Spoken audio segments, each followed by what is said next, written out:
Comme vous le savez, notre pays, le Bénin, traverse une période très délicate. Il y a de cela une semaine, le peuple béninois a exprimé son suffrage dans la paix et dans la quiétude. Après la proclamation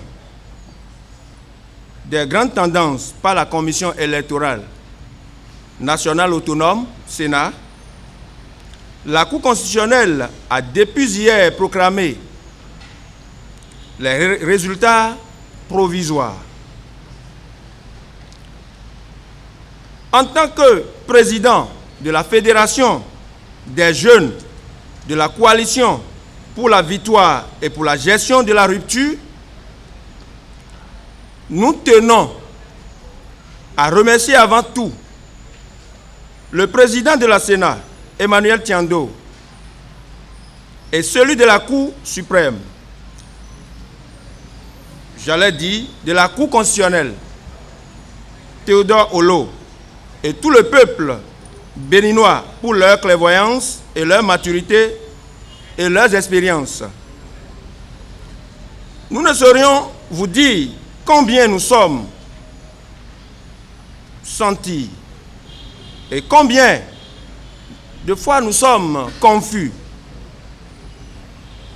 parce que le peuple, près de 75%, a décidé de la rupture et a voté contre la continuité dans la corruption, dans l'impunité, dans le désordre, dans l'organisation des concours frauduleux.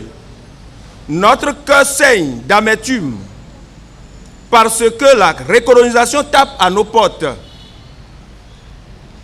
Il saigne parce que la Sénat et la Cour étaient sans doute sous pression. Notre cœur saigne d'amertume parce que notre démocratie est prise en otage. Il saigne parce que les envahisseurs sont revenus de toute force pour détruire le Bénin, la CEDEAO, l'UEMOA, bref, pour raser toute l'Afrique. Notre cœur saigne d'amertume parce que Yahi Boni veut coûte que coûte vendre notre cher pays, le Bénin, à la France. Que veut-il au juste pour notre chère patrie après 10 ans de pouvoir? Comment pouvez-vous justifier les discours tenus par le chef de l'État, le docteur Boni Yahi, en ce moment même où a-t-il laissé sa Bible de pasteur? Parce qu'il se dit pasteur avant d'être élu président de la République. Chers compatriotes, il est temps pour que l'Afrique se veille pour prendre conscience de tout ce que les Occidentaux lui causent comme injustice. Le candidat de la rupture, Patrice Talon, doit réussir, car l'Afrique n'est plus pour l'Europe, comme Lionel l'a dit. Comment peut-on comprendre que l'uranium du Niger, seul, peut nourrir toute l'Afrique, tandis que le Niger meurt de faim? Comment peut-on comprendre que c'est l'uranium du Niger qui fournit jusqu'alors nous sommes l'énergie électrique à la France avec des réserves, alors que le Niger est dans l'obscurité? Comment peut-on comprendre que le pétrole de l'un des pays de l'Afrique comme la Libye, l'Angola, le Nigeria, peut nourrir toute l'Afrique?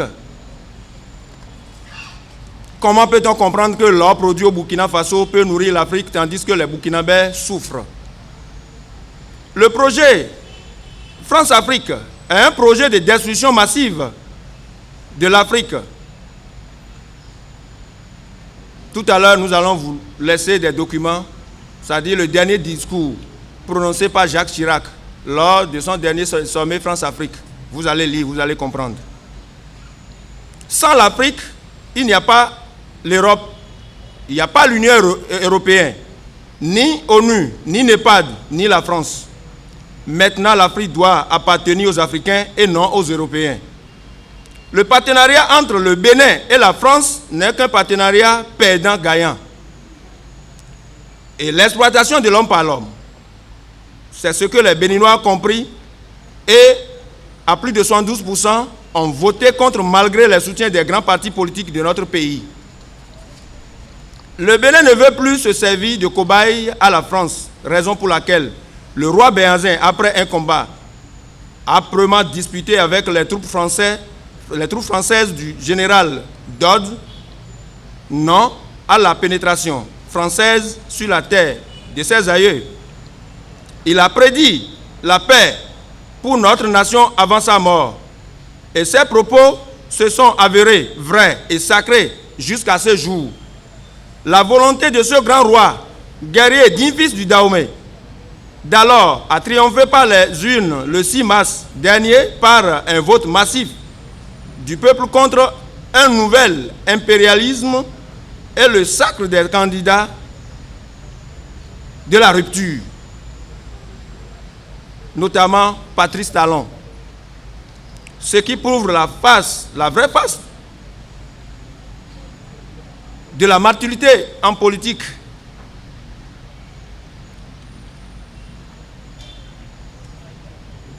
Le profond désir du peuple béninois de rompre avec le système Yahi qui a conduit notre pays dans le chaos et dans l'amateurisme total au sommet de l'État. Convaincu que le candidat Patrice Talon est aujourd'hui le porte-flambeau de la coalition de la rupture et que les autres candidats de la coalition de la rupture unie derrière lui pour incarner le mieux l'unité nationale, le développement et l'excellence dans la gestion des affaires de l'État, les mouvements et associations des jeunes de la coalition de la rupture dénommés les boucliers du temps mettent en garde les apatrides qui continuent d'œuvrer dans l'ombre pour rendre la terre de Béhanzin, Biogera, Kaba, etc. dans des situations que vous savez. Les boucliers du temps derrière le peuple souverain resteront éveillés jusqu'au soir du 20 mars pour savourer sa victoire sur le colon et installer au pouvoir le président Patrice Talon dans le fauteuil présidentiel. Les apatrides qui se sont légués contre le pays ont intérêt à rebrousser chemin dès maintenant pour mettre fin au déshonneur et se conformer à la volonté populaire. Nous ne pouvons pas rendre notre patrie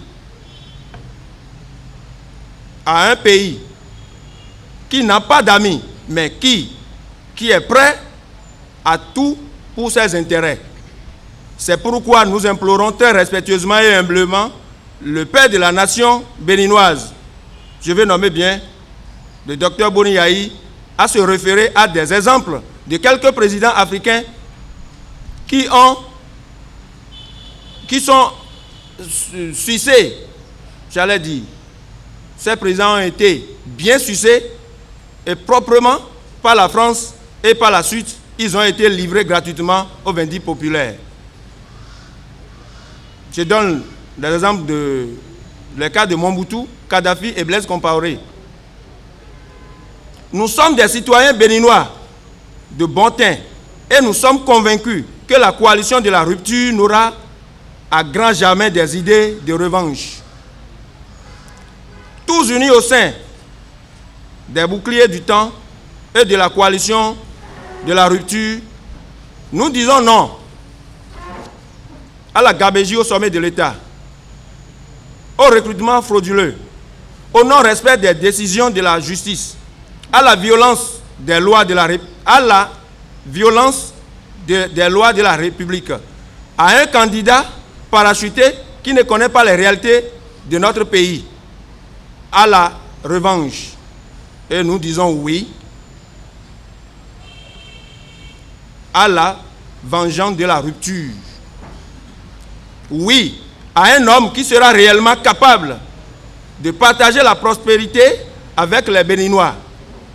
Oui à un homme capable de respecter les engagements et d'assainir le climat des affaires. Oui à un président créateur de richesses et d'emplois pour l'épanouissement des affaires et qui peut financer le budget national et dire non aux aides européennes.